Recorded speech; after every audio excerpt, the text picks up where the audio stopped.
नमस्कार मित्रांनो, मी विवेक तुम्हाला आज एक गोष्ट सांगणार आहे। जसं की मित्रांनो, खूप लोक आहे ना असं जज करतात, जसं कपडे बघून या तरफ कोण असं टेम्पो चालवत असेल त्याला बघून। तसंच आज एखादी छोटीशी गोष्ट घडली माझ्यासमोर।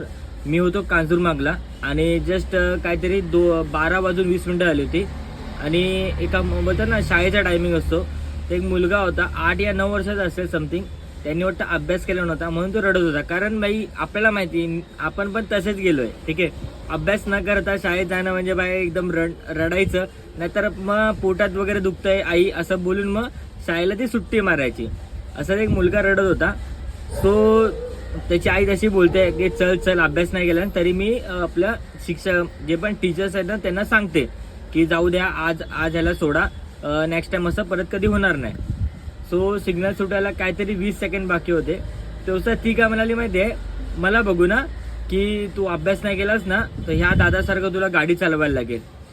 मला असं जसं ऐकायला आलं ना माझ्या अंगात असं यार एकदम रडायसारखं आलं। यार आमची परिस्थिती अशी होती म्हणून मी हे व्यवसाय सगळं चालू केलं। बाई छोटं मोठं पण व्यवसाय नाही, हे माझा बिझनेस आहे, जेणेकरून जे पण माझ्या घराचं लाईट बिल असू दे, काय छोटी छोटी गोष्ट असू दे, ती मी ह्या बिझनेस थ्रू पूर्ण मी सगळं काय करतोय। सो मुद्दा इतकाच आहे, मला त्या आईकडून मला पण विरोध नाही, पण त्या आईने जे सांगितलं ना ज्या प्रकारे की अभ्यास नाही केलास ना की तुला असे गाडी चालवायला लागेल या दादासारखी, ते हीच गोष्ट ना मी ती पूर्ण मोटिवेट मध्ये घेतली, एक इन्स्पिरेशन मध्ये घेतलं त्या आईच्या शब्दाला।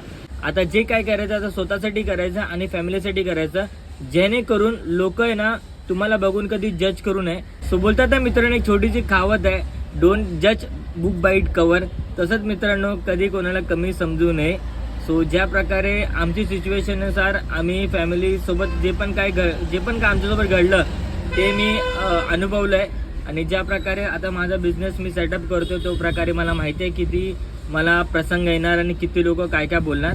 पण त्या आईचा जो मुद्दा होता ना तो जाऊ द्या, जो पण असेल ते बोलली असेल, पण इतकंच आहे, तो शब्द मी मोटिवेटमध्ये घेतलाय, मीच बघा इन्स्पिरेशनमध्ये घेतलाय आणि तो मी पुढे जाऊन खूप प्रयत्न करीन अजून हा बिझनेस मोठा करायचा, जेणेकरून प्रत्येक आई हीच बोलेल की अभ्यास पण कर आणि अभ्यासासोबत सोबत असं ट्रान्सपोर्ट लाईनचा पण व्यवसाय कर, जेणेकरून तुला आयुष्यात कधी कमी पडू नये। असंच माझं इतकं छोटंसं बोलण्याचा मुद्दा होता आणि तो मी स्पष्ट केला।